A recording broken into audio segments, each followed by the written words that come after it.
Baik, kita akan masuk ke dalam firman Tuhan. Kita lihat slide yang recap dari 2 minggu lalu tentang dream. Kita lihat, ini saudara lihat di belakang saya ada dream karena kita mau masuk 2023. Kita mau berharap kembali, kita mau bermimpi kembali. Nah, apa firman Tuhan tentang mimpi dalam 3 minggu ini sampai akhir Desember kita akan belajar bersama-sama.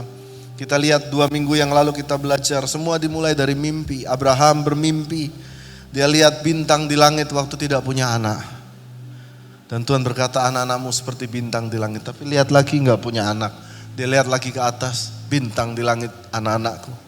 Dia lihat lagi ke bawah gak ada. Lalu Yakub waktu diusir keluar dari keluarganya, dia mau dibunuh oleh Esau kakaknya. Dia lihat semuanya gelap, di sekelilingnya padang belantara. Dia lihat ke langit dan dia bermimpi.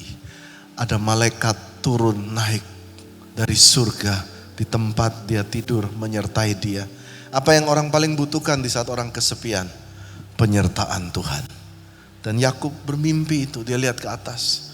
Yusuf waktu masih kecil dia ini suka dibully.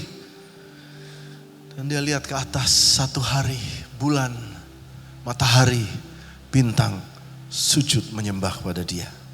Jadi hari ini saudara belajar bermimpi. Kalau saudara lihat keadaan semua tidak mendukung, lihat ke atas. Tuhan masih bisa menjadikan mimpi jadi kenyataan. Amin. Lalu kita ingat slide selanjutnya. Kita harus ingat ada cerita Walt Disney. Slide selanjutnya lagi. Kita juga belajar 2 minggu lalu tentang Yusuf. Slide selanjutnya tolong. Bahwa Yusuf pun punya mimpi nubuat yang Tuhan berikan, tetapi Tuhan juga menguji karakter Yusuf. Apakah dia layak menerima nubuatan tersebut, menerima mimpi tersebut. Waktu kecil Yusuf punya mimpi, satu hari dia akan, saudara-saudaranya akan sujud kepadanya. Tetapi Tuhan mengujinya lewat ujian-ujian di dalam sumur. Bisakah dia melewatinya? Jadi 2 pihak. Saudara mau diberkati, saudara harus tetap jalan di dalam firman Tuhan. Amin. Saudara tidak bisa bilang, oh firman Tuhan akan terjadi kepadaku. Tetapi engkau jalannya mencang-mencong. Kadang keluar, kadang masuk, kadang keluar. Ya gak terjadi juga. Karena firman Tuhan 2 sisi. Saudara terima, saudara jalankan. Dan firman itu bergerak. Amin. Nah sekarang kita lanjutkan masuk ke part 2. Tentang mimpi. Ayo langsung ke ayatnya. Kita lihat ada ayat yang menarik, Amsal 4 ayat 20 sampai 22. Mari kita baca bersama-sama 1, 2, 3. Hai anakku, perhatikanlah perkataanku. Arahkanlah telingamu kepada ucapanku. Janganlah semuanya itu menjauh dari matamu. Simpanlah itu di lubuk hatimu. Ayat 22. Karena itulah yang menjadi kehidupan bagi mereka yang mendapatkannya, dan kesembuhan bagi seluruh tubuh mereka. Kata seluruh atau sebagian tubuh? Seluruh. Saudara mau rahasia resep kesehatan dari firman Tuhan? Ada 2 di ayat 20 dan 21. Arahkanlah telingamu, saudara lihat ayat 20. Arahkanlah telingamu kepada ucapanku. Saudara lihat ada gambar telinga di sini. Dan yang kedua, janganlah semuanya itu menjauh dari matamu. Ada telinga dan mata. Ini menarik 2 hal ini. Telinga dan mata. Rupanya telinga dan mata ini itu adalah pintu gerbang. Pintu gerbang, Pak. Telinga dan mata itu adalah pintu gerbang menuju hati. Ini adalah pintu gerbang menuju hati. Kita dengar apa, itulah yang akan masuk ke dalam hati kita. Seringkali kita dengar ada seorang YouTuber keluar di YouTube bilang tahun 2023 resesi, betul ya? Lalu mulai ramai di TikTok 2023 resesi dan kita dengar, mulai masuk dalam hati, khawatir kita. Tetapi hari ini dengarlah firman Tuhan.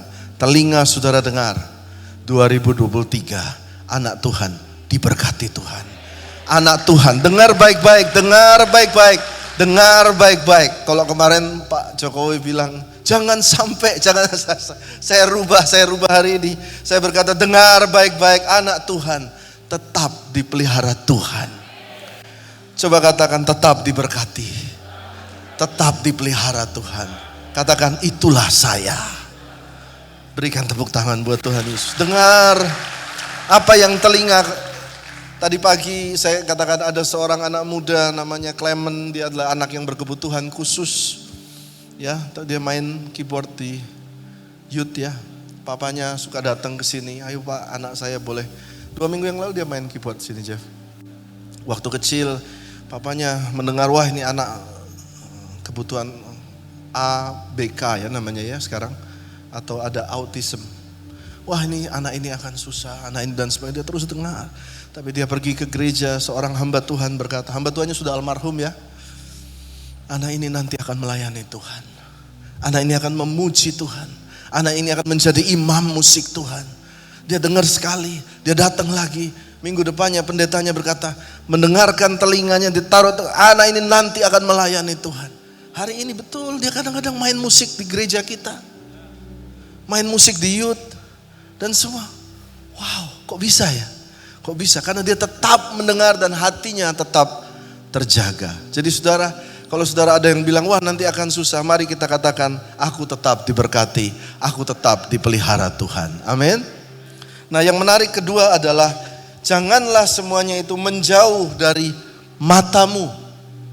Apa arti kata mata di sini? Mari saudara perhatikan baik-baik. Ini adalah firman yang luar biasa menurut saya. Dan saya baru ketemu di Alkitab. Jangan menjauh dari matamu. Apa maksudnya? Apakah firman Tuhan yang berupa huruf itu Pak, Bu, berupa huruf itu ya. Apakah dalam huruf itu, itulah yang kita simpan. Apakah kita simpan kata, Allahku akan mencukupkan segala keperluanku menurut kekayaan dan kemuliaannya. Apakah kita ingat ayat itu dalam mata kita? Tuhan adalah gembalaku, takkan kekurangan aku. Apakah itu kita simpan ayat itu dalam pikiran kita? Alkitab bilang bukan seperti itu. Tetapi mata ini membayangkan apa yang terjadi dari ayat tersebut. Ada ayat firman Tuhan yang berkata, apabila engkau baik-baik duduk mendengarkan firman Tuhan, maka engkau akan seperti pohon yang ditanam di tepi aliran air, yang tidak layu daunnya, dan selalu berbuah pada musimnya. Apa saja yang diperbuatnya berhasil. Nah sekarang saudara, saya mau saudara belajar apa yang dikatakan firman Tuhan. Bukan ayatnya yang saudara lihat, tetapi sekarang saudara mulai lihat dengan matamu. Matamu ini melihat ada sebuah pohon. Lihat baik-baik. Ada sebuah pohon. Di dekat pohon tersebut ada air yang mengalir. Dari belakangnya, sebelah kanannya juga ada air yang mengalir. Ada beberapa aliran sungai dekat pohon itu. Pada masa kekeringan, ada satu aliran yang kering, tapi ada aliran lain yang terus di dekat sebelah pohon itu. Sehingga pohon itu tidak pernah kering. Daunnya tidak pernah jatuh. Dan buahnya tetap mengeluarkan buah. Nah saudara dengar baik-baik. Alkitab mengajarkan mata kita harus belajar melihat pohon tersebut. Tuhan adalah gembalaku, takkan kekurangan aku. Apakah kita lihat ayatnya? Bukan. Alkitab mengajarkan kita belajar untuk melihat dengan mata. Ada sebuah padang gurun hijau. Tuhan adalah gembalaku, takkan kekurangan aku. Ia membaringkan aku di padang yang berumput hijau. Saudara tutup mata saudara dan saudara lihat padang berumput hijau. Ia membaringkan aku di sana. Ada air yang menyegarkan jiwaku. Aku tidak kekurangan apapun. Dan saudara bayangkan keadaan tersebut dengan mata hati saudara. Mari kita lihat selanjutnya. Slide selanjutnya. Amsal 4 ayat 23. Karena hati ini, kalau saudara jaga mata saudara, hati ini memancarkan kehidupan. Jagalah hatimu dengan segala kewaspadaan, karena dari situlah terpancar kehidupan. Mari saya akan tunjukkan kepada saudara sebuah video dari seorang artis bernama Ben Stiller yang bertemu dengan seorang master main atau seorang pesulap ya. Dimana saudara lihat saja ini lucu, apa yang mastermind ini dapat menebak angka-angka yang akan diucapkan oleh artis ini secara tepat semua. Dikatakan, sebutkanlah ini, coba silakan. Audionya dulu dong. Name a number now. 77. 77. Okay, take it. Ready, try, go. Name the number. 13. Yeah. Hey, we do it one last time. Okay. Dua angka, 13. Wow. Name a 3-digit number. 3 angka. 175. Okay, just good. Come with me, please. This 175. was there the whole time, Ben. Dan lihat mastermind It's, ini It says 13 here. 13 dia udah tulis 77, And you had the 175. 175, And you had 428. 428, yeah. 428. That's a big one. 428 428. secara presisi. She's pretty strange. Dia bingung, gimana cara melakukannya? How? On the way here, we passed a sign. It says 77. Ternyata on the waktu dia sign. pergi, You know that? datang You remember sudah ada tulisan itu, that? You chose dia lihat randomly, tanpa you sadar. really chose the 13. Dan waktu Maybe dia it's masuk, coincidence ada that orang you got yang a guy over lalu there lalang dengan wearing baju the 13, udah disiapkan. Right in front of you the whole time. You also chose 428. 428, Yeah. Look at the clock. It was there the whole time. rupanya Oh my God. jamnya di set Process. 428 terus nggak You berubah. also chose 175. You said 175. 175 dari mana? Bolanya tulisan 175. And one of the things I love about movies that they have a twist at the end. Sure. You need to have a twist. Can we twist the signs, please? Yes, Ben. Ben Stewart. Yeah, just. Oke, cukup. Jadi mata ini yang kita lihat ada dalam hati. Sampai sini sudah nangkep. Ada di antara Bapak Ibu yang matanya sejak kecil melihat orang tua yang kesulitan keuangan. Ada yang sejak kecil melihat orang tua yang sering ribut terus. Dan itu masuk dalam hati saudara. Hari ini firman Tuhan mau membersihkan hati saudara. Lihat Tuhan di langit. Lihat Tuhan. Dia Allah yang sanggup memulihkan keadaan kita semua. Sanggup memulihkan keluarga kita. Sanggup memulihkan langkah-langkah kehidupan kita. Dia Allah sanggup memulihkan keadaan kita semua, amin. Lihat Tuhan, berikan tepuk tangan buat Tuhan Yesus. Mari kita lanjutkan saudara. Mengapa Tuhan suruh kita jaga hati? Hati itu apa?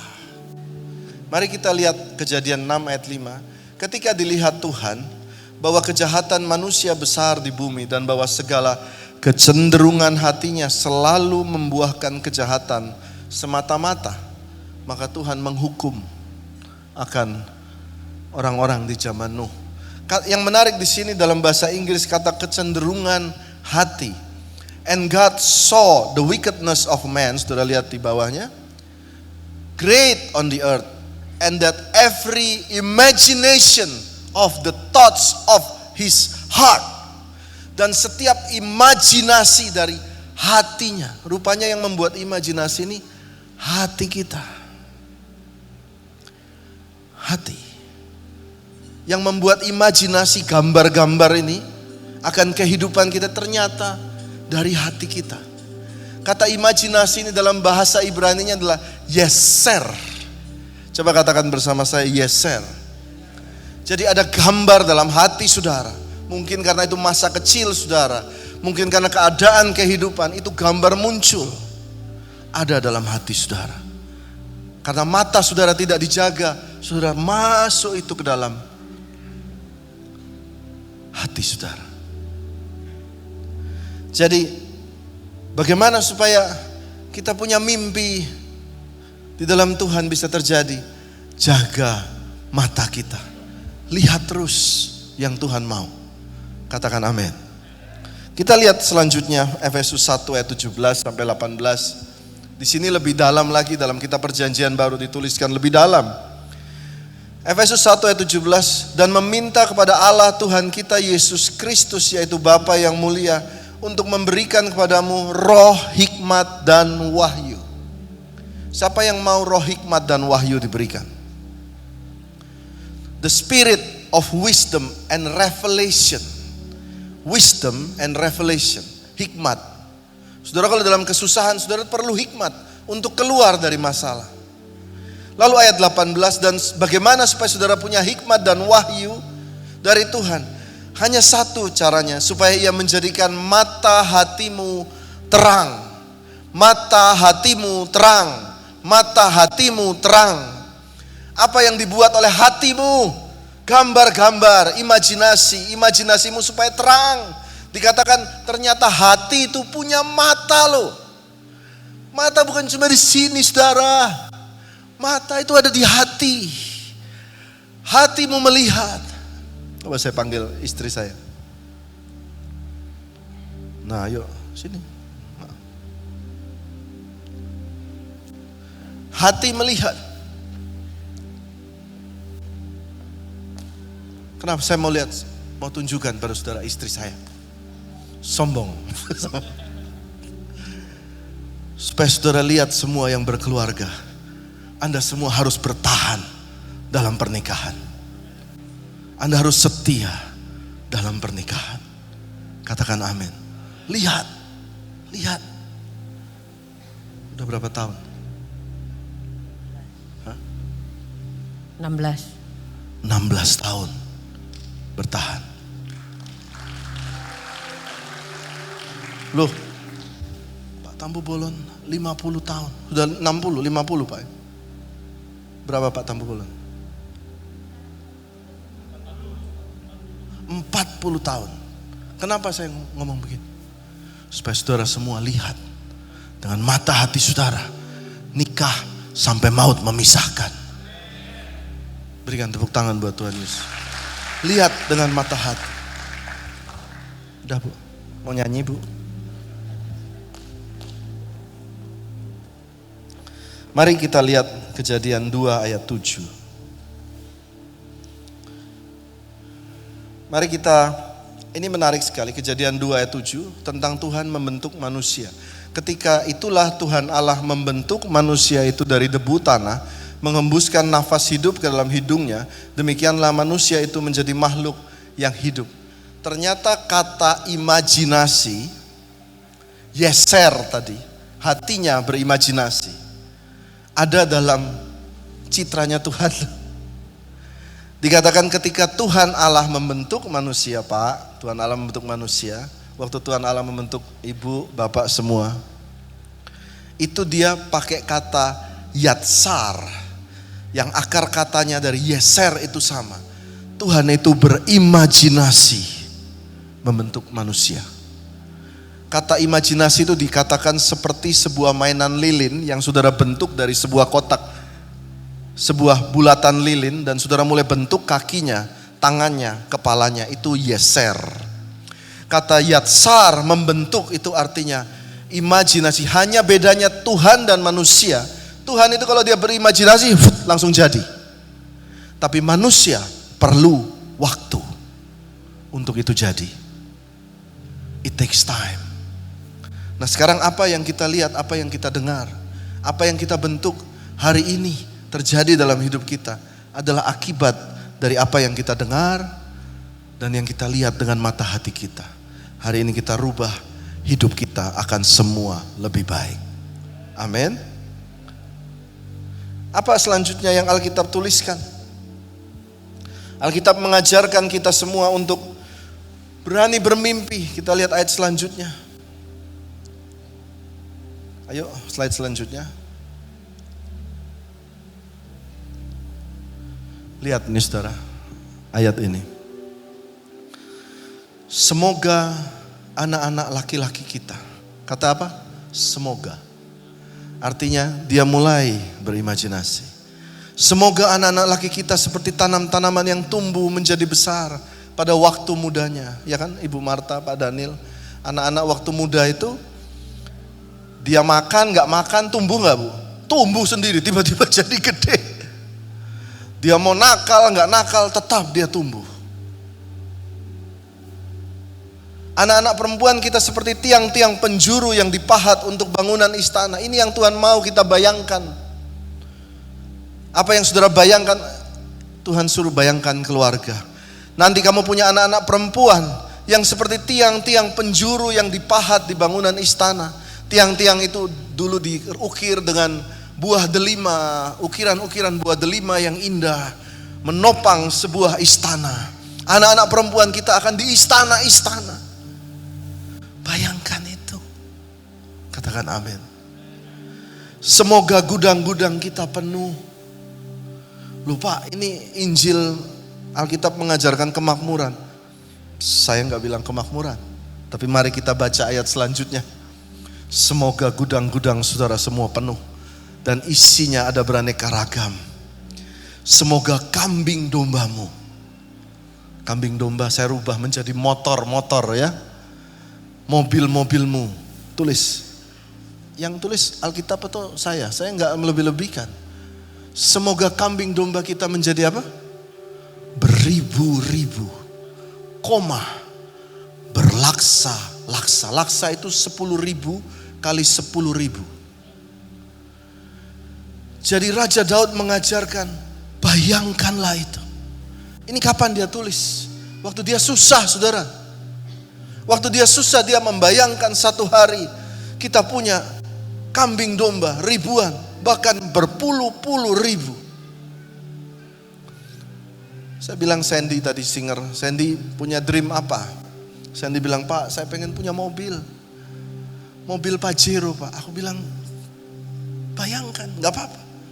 Doa sama Tuhan, nanti kamu bisa sampai. Gereja ini awalnya cuma mimpi, betul kan? Sandy dulu ada waktu masih kecil. Dan mimpi aja gak nyanggup kan kita.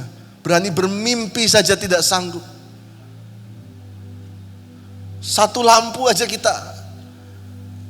Mau satu lampu ini saudara buat belinya aja untuk berapa kali persembahan hari Minggu aja. Gak cukup. Tapi dari mana ini semua? Karena Tuhan membuat mimpi menjadi kenyataan. Dikatakan ayat 14, semoga lembu sapi kita syarat, tidak ada kegagalan dan tidak ada keguguran. Artinya tidak ada komplain dalam hidup kita. Saudara pernah komplain, punya istri komplain, kurang ganteng, kurang cantik. Punya rumah komplain, kenapa dalam gang. Punya kerjaan komplain, kenapa bosnya gendut. Kenapa bosnya galak, kenapa bosnya kurang, semuanya komplain. Dan Raja Daud berkata, bayangkanlah hidup di mana Tuhan menolong kita. Dan tidak ada komplain di dalamnya. Berbahagialah bangsa yang demikian keadaannya. Bangsa yang Allahnya ialah Tuhan. Saya masih ada waktu 5 menit. Dari tadi Pak, kita belajar tentang bermimpi. Betul ya? Sekarang saya mau sambung. 2 minggu yang lalu saya cerita tentang Yusuf. Betul ya? Tes yang pertama buat Yusuf, tes tentang firman. Dia harus menjalankan firman, betul ya? Sekarang yang berikutnya, tes. Ayo slide selanjutnya secara cepat. Dalam bermimpi ada yang namanya tes sumur. The pit test. Ada 3 secara cepat. Kenapa orang bermimpi pada Tuhan tapi malah masuk sumur? Kenapa masuk sumur? Mari kita lihat slide pertama, slide selanjutnya. Kita belajar firman Tuhan ya. Kenapa Yusuf masuk sumur? Lalu Israel berkata, Yusuf, ya, bukankah saudara-saudaramu mengembalakan kambing domba dekat Sikem? Marilah engkau kusuruh kepada mereka. Sahut Yusuf, iya papa. Kata Israel kepadanya, pergilah. Engkau melihat baik saudara-saudaramu dan keadaan kambing domba, dan bawalah kabar itu kepadaku. Lalu Yakub menyuruh dia dari lembah Hebron. Yusuf pun sampai ke Sikem. Ketika Yusuf berjalan ke sana kemari di padang, bertemulah ia dengan seorang laki-laki dan bertanya kepadanya, "Apa yang kau cari?" Sahutnya, "Aku mencari saudara-saudaraku." Ayat 17. Lalu kata orang itu, "Mereka telah berangkat dan pergi ke Dotan." Coba katakan Dotan. Dotan itu dekat Gongseng. Saya juga nggak tahu Dotan itu di mana ya. Kita lanjutkan ya. Maka Yusuf menyusul saudara-saudaranya dan didapatinya mereka di Dotan. Ayat 18, dari jauh ia telah kelihatan kepada mereka, tetapi sebelum ia dekat kepada mereka, mereka telah bermufakat mencari daya upaya untuk membunuh Yusuf. Dari jauh. Oke, mungkin Sandy coba pelan-pelan jalan sini, saya mau tunjukkan. Ya. Ini misalnya Yusuf. Oke. Naik ke atas pelan-pelan. Dari jauh. Jalan pelan-pelan. Dari jauh saudara-saudaranya lihat dia. Dan terus berjalan. Dan sambil jalan mereka bermufakat untuk mencari cara membunuh dia. Oke, kurang jauh kayaknya Sen. Dari sana Sen. Saya ulang lagi. Dari jauh dia jalan dan mereka, ayat Alkitab betul, mereka bermufakat mencari daya upaya. Mencari daya upaya. Jadi si A bilang gimana ya cara bunuhnya gimana? Gue injek-injek aja nih anak nih, resek nih Yusuf nih gitu ya. Terus yang satu bilang gue hajar aja nih, gue pukulin aja. Yang satu, jadi mereka bermufakat cukup lama dari jauh. Perhatikan ayat ini. Mari kita lihat slide selanjutnya. Thank you Sen, cukup. Kata mereka kepada yang lain, lihat si tukang mimpi itu datang. Sekarang marilah kita bunuh dia, kita lemparkan ke dalam satu sumur. Dan katakan seekor binatang buas telah menerkamnya. Dan kita lihat nanti bagaimana jadinya mimpinya itu. Ketika Ruben mendengar hal itu, jangan dibunuh. Jangan dibunuh. Baru ayat 23, baru saja Yusuf sampai kepada saudara-saudaranya. Saya bacakan kepada saudara ayat 23. Mereka pun menanggalkan jubah Yusuf, jubah maha indah yang dipakainya itu. Dan membawa dia, melempar dia ke dalam sumur. Sumur itu kosong, tidak berair. Ujian pertama, sumur. Saudara mau masuk mimpi yang jawab, ada ujian sumur. Sumurnya tidak berair. Nah, waktu kita di dalam sumur, saya tulis di slide ini, kenapa Pak? Kenapa kita masuk sumur? Kenapa?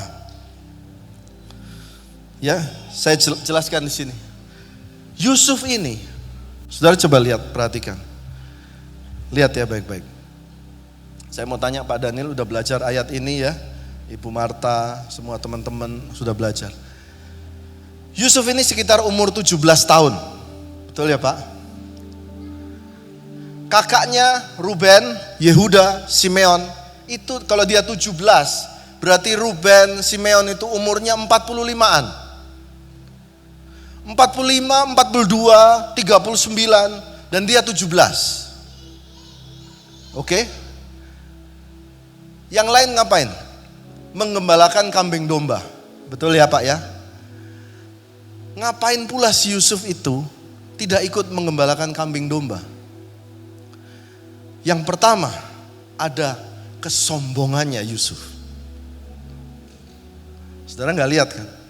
Jadi dia suka nongkrong di rumah papanya, yang lain sibuk kerja, dia nongkrong aja di rumah papanya. Yang kedua, ayat 23 ditulis, mereka menanggalkan jubah Yusuf, jubah maha indah yang dipakainya itu. Dari semua saudara yang dikasih jubah maha indah, siapa namanya? Yusuf. Sandy mana? Sandy.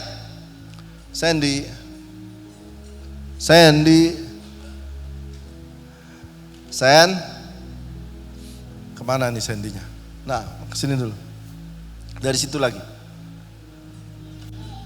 Saudara bayangkan kalau orang dikasih jubah maha indah, lalu jalan dari jauh. Kenapa dia kelihatan dan dibenci sama saudara-saudaranya? Karena jubah itu, betul nggak? Iri, semuanya iri sama jubah itu. Jalannya lenggak-lenggok lagi pelan-pelan. Jadi dia mulai, coba pelan-pelan aja jalannya, lenggok-lenggok. Terus dada-dada gitu loh. Kesel banget kan? Kesel banget. Saudara pernah ketemu saudara atau kerabat saudara udah susah gitu ya. Dia datang pakai jam mewah, pakai selendang mewah. Kesel nggak saudara? Kesel.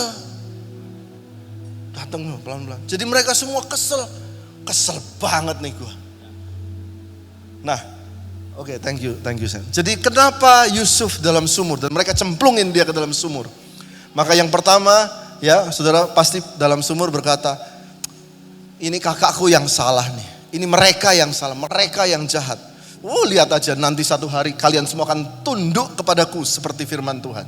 Seperti mimpi itu kalian akan tunduk. 1 jam berlalu.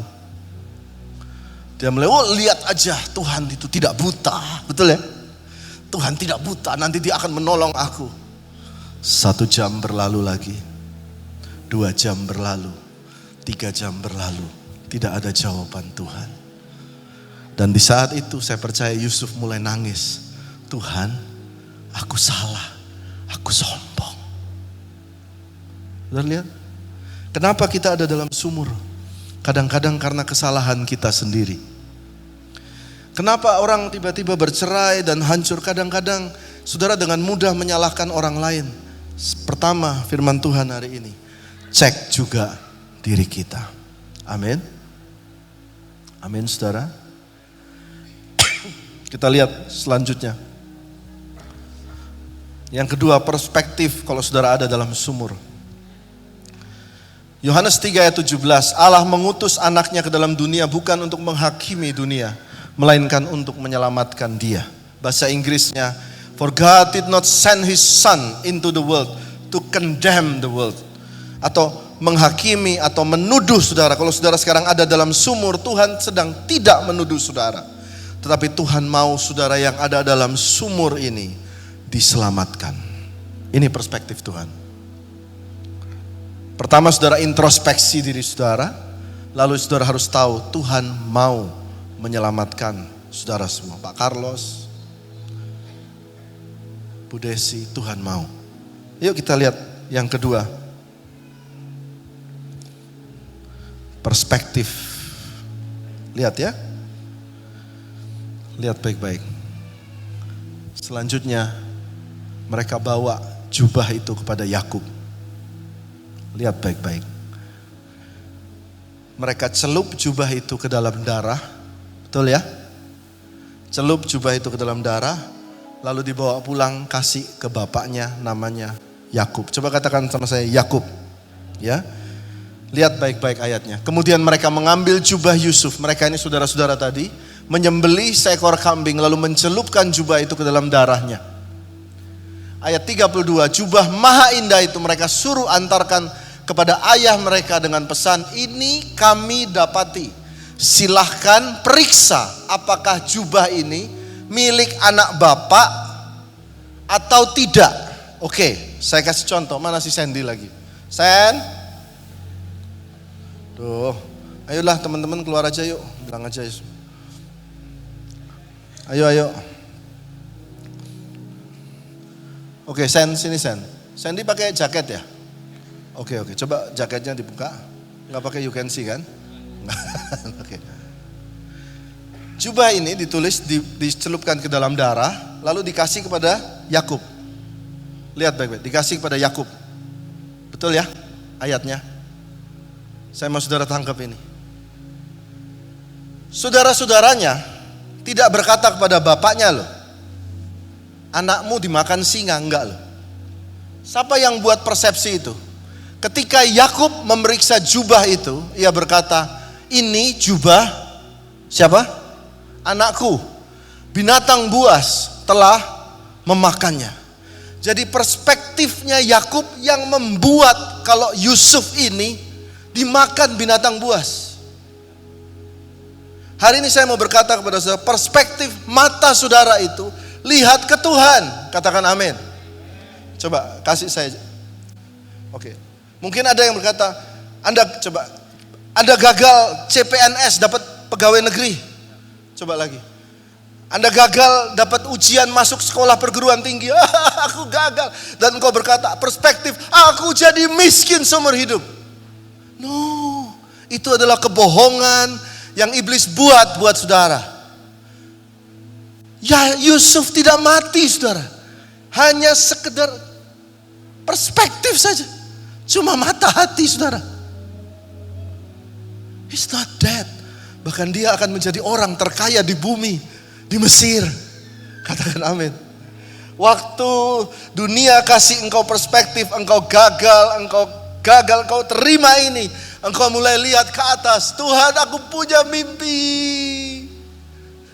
Meskipun ini jubah berdarah, aku tahu Tuhan pegang mimpiku. Dan Tuhan sanggup selamatkan aku dari sumur ini. Saudara bayangkan, Yakub 22 tahun bertahan dalam mimpi kalau anaknya mati. Hari ini saudara akan baik-baik semua 2023. You will be okay. Bahkan sebagian dari saudara akan beli rumah, beli mobil. Anak-anak saudara tetap sekolah, ada beberapa sekolah di luar negeri.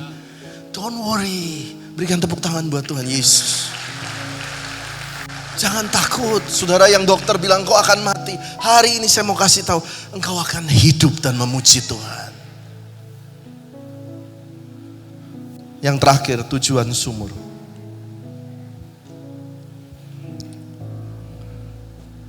Tujuan ada sumur supaya saudara berseru pada Tuhan. Yunus, dalam kesesakanku aku berseru kepada Tuhan dan ia menjawab aku. Dari tengah-tengah dunia orang mati. Kata dunia orang mati pakai kata Seul atau pit atau lubang sumur yang dalam. Ayat 6 bahkan lebih jelas ditulis, ketika itulah engkau naikkan nyawaku dari dalam liang kubur. Kata liang kubur dalam bahasa Inggrisnya ditulis, but you Lord my God brought my life up from the pit. Tujuan sumur supaya saudara cari Tuhan. Yang terakhir. Ayo slide terakhir. Saudara lihat baik-baik. Ada kesamaan antara Yusuf dan Yesus. Look carefully. Yusuf dibuang oleh saudara-saudaranya. Yesus pun diserahkan oleh orang-orang Yahudi. Sama persis dibuang.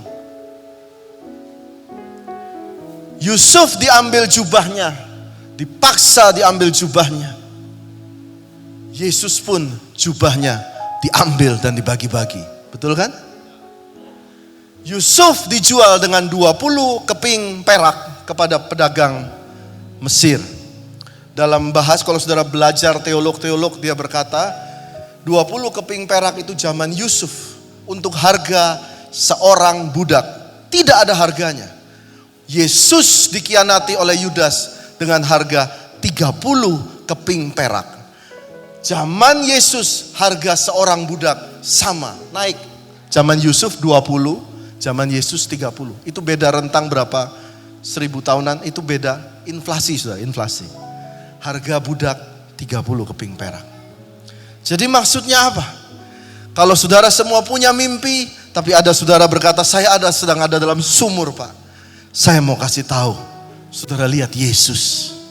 Yesus juga ada di dalam sumur.